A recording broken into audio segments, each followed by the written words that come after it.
एक घना जंगल था। उस जंगल में बहुत सारे जीव जंतु रहते थे। एक दिन उस जंगल के बीच में बाघ और भालुओं के बीच बातचीत चल रही थी, परंतु बातचीत तनावग्रस्त हो गई और झगड़ा का रूप ले लेती है। दोनों दल अपने अपने मतों की ही प्रधानता करने लगे। मामला इतना बढ़ गया था कि केवल उसमें हाथापाई होना बाकी रह गया था। उसी समय एक मनुष्य उसी जंगल से गुजर रहा था। वो मनुष्य सुनता है कि भालुओं का एक दल एक ओर गरज रहा है और बाघों का एक दल दूसरी ओर गरज रहा है।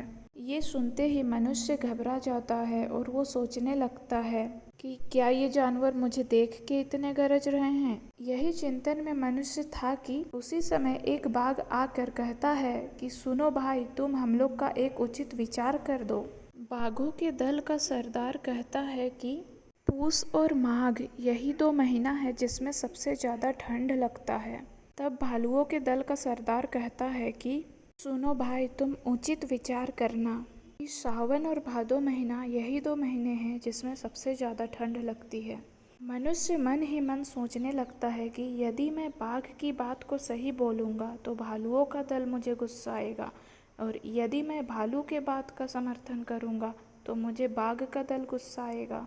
थोड़ी देर इस पर विचार करने के बाद मनुष्य बोलता है कि सुनो भाई, दोनों दल शांतिपूर्वक से बैठ जाओ और मेरी बात को ध्यानपूर्वक से सुनो।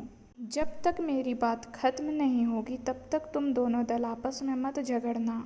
मनुष्य बाघ की तरफ इशारा करता है और कहता है कि बाघ भाई का कहना है कि पूस माघ के महीने में सबसे ज़्यादा ठंड लगती है। इनकी बात सही है बिल्कुल। फिर मनुष्य भालू की तरफ इशारा करके कहता है कि भालू भाई की बात भी सही है बिल्कुल, और दोनों दलों को अपना कारण बताने लगता है। भालू भाई का पूरा शरीर बड़े बड़े घुंघरेले बालों से भरा हुआ है और बाघ भाई का शरीर छोटे छोटे बालों से ढका हुआ है। ये चीज़ें तो भगवान की देन है।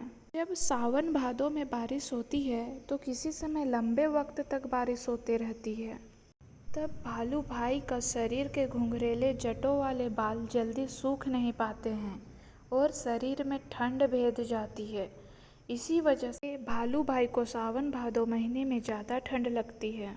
मनुष्य फिर बोलता है कि अब सुनो, पूस माघ के महीने में ठंड अवश्य लगती है, लेकिन भालू भाई के शरीर में बड़े बड़े घुंघरेले बाल होने के कारण ठंड भालू भाई के शरीर में नहीं समा पाती है और पूस माघ में भालू भाई का शरीर गर्म रहता है। इसी कारण पूस माघ में भालू भाई को ठंड कम लगती है और बाघ भाई के शरीर में छोटे छोटे बाल होने के कारण पूस माघ के महीने में उनके शरीर को ठंड भेद जाती है।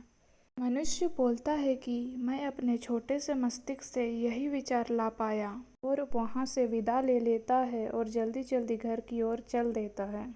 बाघ और भालू दोनों के दल संतुष्ट हो जाते हैं।